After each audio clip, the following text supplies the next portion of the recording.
नमस्कार, आपके अपने YouTube channel GR classes by Balraj sir में एक बार फिर से आपका स्वागत है। आशा और उम्मीद है आपकी तैयारी बहुत अच्छी से चल रही होगी और जो आपकी तैयारी है उसी को अच्छा करने के लिए, उसी को और ज़्यादा इम्प्रूव करने के लिए लगातार continuously GR classes by Balraj sir पर लगातार हम आपके लिए जो वीडियोज़ हैं वो लेकर आ रहे हैं। और आज की हमारी वीडियो रहने वाली है वर्धन वंश, और मुख्य रूप से इसे हम हरियाणा में पढ़ने का, हरियाणा जीके में पढ़ने का प्रयास करेंगे, क्योंकि हरियाणा जीके के जब हम पढ़ते हैं तो हर्षवर्धन हमारे लिए एक सबसे इम्पोर्टेंट करेक्टर हो जाता है हरियाणा के इतिहास में। वैसे भारतीय इतिहास में भी से बहुत इंपॉर्टेंट करेक्टर जो है वो माना जाता है, क्योंकि जब गुप्त काल चल रहा था लगभग 240 से शुरू होता है, 240 ईस्वी से, और 550 ईस्वी तक जो है चलता रहता है। इसी के बाद जो है हुणों के आक्रमण बढ़ गए। जब गुप्त साम्राज्य समाप्त हुआ तो हुणों ने अपने आक्रमण स्टार्ट कर दिया भारत के ऊपर, और इसी बीच छोटे छोटे राज्य पनपने लगे। उन्हीं छोटे छोटे राज्यों में एक राज्य का उद्भव होता है हरियाणा के क्षेत्र में, जिसका नाम था वर्धन वंश, जिसकी स्थापना की थी पुष्यभूति ने। तो सबसे पहला ही क्वेश्चन क्या बन गया, इसका संस्थापक था पुष्यभूति।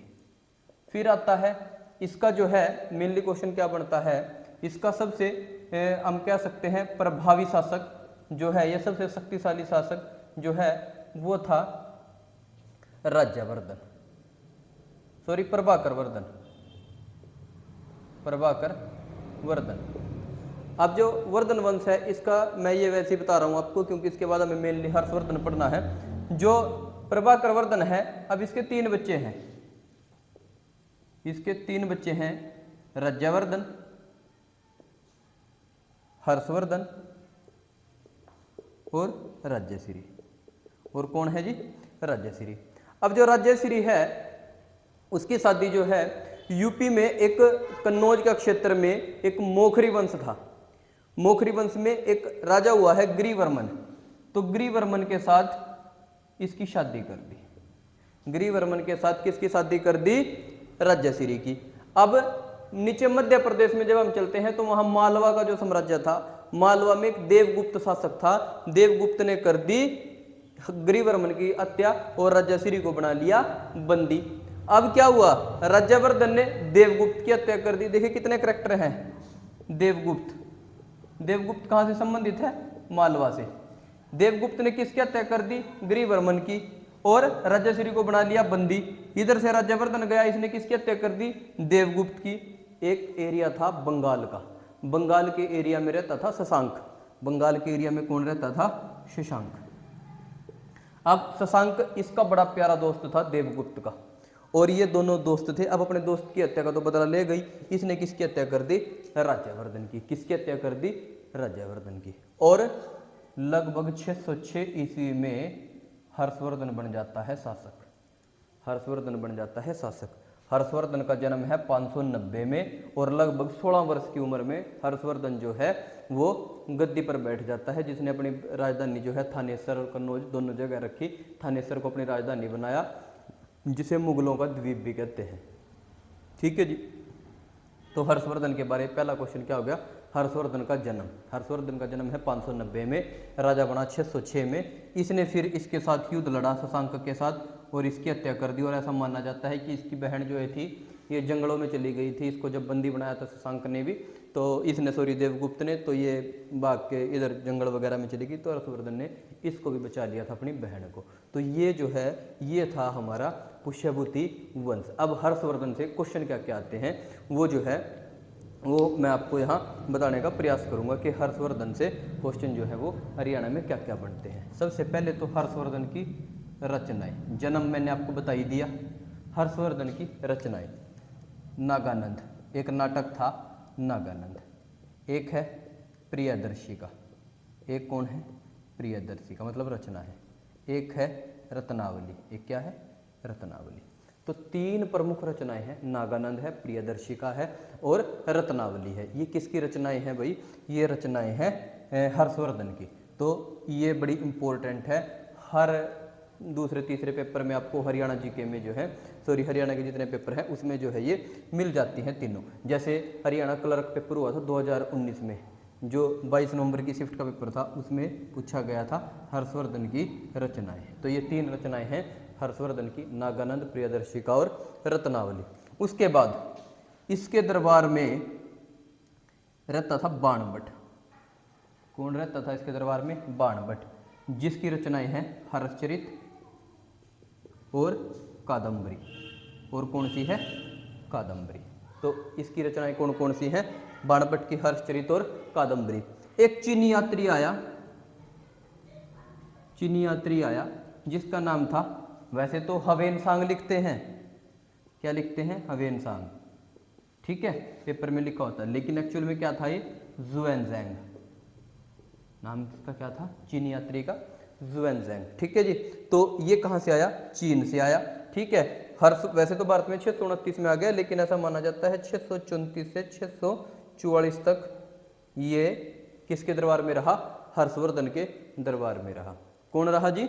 चीनी यात्री हवेनसांग। इसकी एक पुस्तक है, रचना है सीयू की, जिसने अपनी पूरी यात्रा का वृतांत इस पुस्तक में बताया है। किस पुस्तक में बताया है? सीयू की में, ठीक है जी। सीयू की में इसकी पूरी यात्रा का वृतांत है हर्षवर्धन की।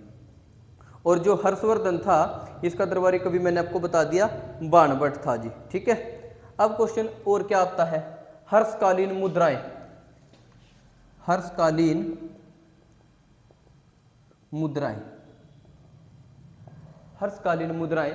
देखिए, अगर तो हर्ष के बारे में पूछा जाता है तो आपको ज्यादातर कुरुक्षेत्र याद रखना है, थानेसर याद रखना है, ठीक है जी। हर्ष का टीला किला यहीं पर है, थानेसर में, ठीक है। और अगर पूछ लेता है हर्षकालीन मुद्राएं, तो फिर क्या याद रखना है? सोनीपत। हर्षकालीन मुद्राएं या इंडो ग्रीक बैक्टीरियाई जो है वो कहाँ से मिली है? सोनीपत से मिली है। एक व्यक्ति था दिवाकर, बौद्ध धर्म से संबंधित था दिवाकर। क्या नाम था? दिवाकर। बौद्ध धर्म में जैसे ये प्रचार प्रसारक जो होते हैं बौद्ध धर्म के, उनमें एक व्यक्ति था दिवाकर। इससे प्रभावित होकर, दिवाकर से जो है प्रभावित होकर हर्षवर्धन ने जो है बौद्ध धर्म अपना लिया। और बौद्ध धर्म की भी कौन सी शाखा अपना ली? हीनयान। और बाद में अपना ली महायान।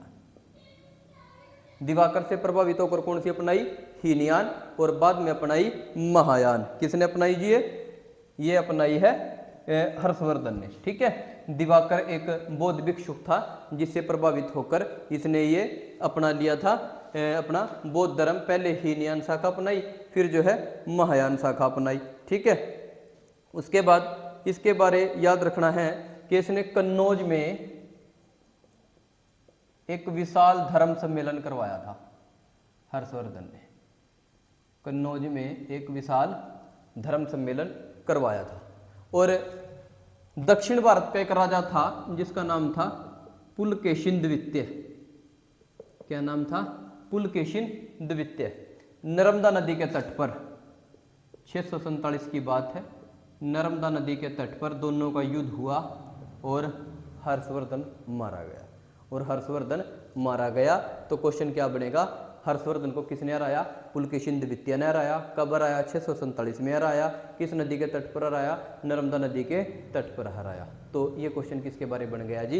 ये बन गया हर्षवर्धन के बारे। हर्षवर्धन का जन्म 590 में, मृत्यु 647 में, राजा बना 606 में, ठीक है जी। और जो 634 से 644 तक इसके दरबार में रहा वो कौन सा यात्री था? हवेनसांग। 634 से 644 जिसने अपनी पूरी यात्रा का वृत्तांत जो है वो लिखा है सीयू की पुस्तक में। कौन सी पुस्तक में लिखा है जी? सीयू की पुस्तक में, ठीक है जी। और यहीं पर थानेसर में आप देखते हो जो शाहजहां का धर्मगुरु था शेख चिल्ली, उसका मकबरा भी कहाँ है? थानेसर में है, जिसे हरियाणा का ताजमहल कहते हैं। एक क्वेश्चन और, हर्षवर्धन का जो समय था, एक क्वेश्चन पूछा गया है, इस समय तहसीलदार को क्या कहते थे? तहसीलदार को कहते थे पाठकपति। क्या कहते थे? पाठकपति, ठीक है जी। और सबसे छोटी इकाई क्या होती थी? सबसे छोटी इकाई होती थी ग्राम। सबसे छोटी इकाई क्या होती थी? ग्राम। तो ये कुछ इसके हर्षवर्धन के जो है क्वेश्चन बनते हैं। हरियाणा में मुख्यतः इसकी रचनाएं हैं हर्षवर्धन की नागानंद प्रियदर्शी का रत्नावली, ये याद रखनी है। इसके समय यात्री कौन आया, हवेन सांग आया। इसका दरबारी कवि कौन था, बाणभट्ट था, जिसने हर्षचरित लिखी है, कादम्बरी लिखी है। ठीक है जी। और इसके समय जो हवेन सांग आया उसकी यात्रा का वृतांत है सीयू की पुस्तक में। 634 से 644 में, 590 में जन्म, 606 में राजा बना और 647 में मृत्यु हो गई नर्मदा नदी के तट पर। किसके द्वारा, पुलकेशिन द्वितीय के द्वारा। तो ये हर्षवर्धन का एक छोटा सा साम्राज्य था, लेकिन इससे बहुत क्वेश्चन बनते हैं, क्योंकि जब मैंने आपको बताया कि गुप्त काल जब लगभग खत्म हो चुका था, पहले देखिए मौर्य साम्राज्य था, उसके बाद आया गुप्त काल जिसमें समुद्रगुप्त जैसे महान शासक हुए हैं। और गुप्त काल के बाद जब उनका साम्राज्य मतलब खत्म हो गया था, समाप्त हो गया था, तो उसके बाद छोटे छोटे राज्य उभरे, जिनमें एक आया वर्धन वंश जो हरियाणा से संबंधित है। इसलिए हरियाणा के पेपर में बहुत सारे क्वेश्चन बनते हैं हर्षवर्धन से। ठीक है जी। तो ये आपने वर्धन वंश के बारे मैंने आपको बता दिया कि इनका पिता प्रभाकर वर्धन, राज्यवर्धन इसका भाई था, राज्यश्री इसकी बहन थी। ठीक है। देवगुप्त, शशांक, ये पुलकेशिन द्वितीय, सब के बारे आपको बता दिया। आई होप आपको ये क्लास अच्छी लगेगी और यहाँ से जितने भी क्वेश्चन बन सकते हैं मैंने आपको बता दिए। बाकी फिर भी जो रहते हैं वो MCQs में आपको मैं बता दूंगा, या आप इसको अपनी बुक से भी पढ़ सकते हो। तो ज़्यादा से ज़्यादा वीडियो को शेयर करें, चैनल को सब्सक्राइब करें, लाइक करें, कमेंट करें, अपने व्यूज़ हमें दें, किस तरह की वीडियो जो है वो आगे भी लेकर आई जाए आपके पास। तो इन्हीं सभी चीज़ों के साथ आपकी तैयारी जो है वो अच्छे से चल रही होगी। इसी के साथ धन्यवाद, नमस्कार, आपका दिन शुभ।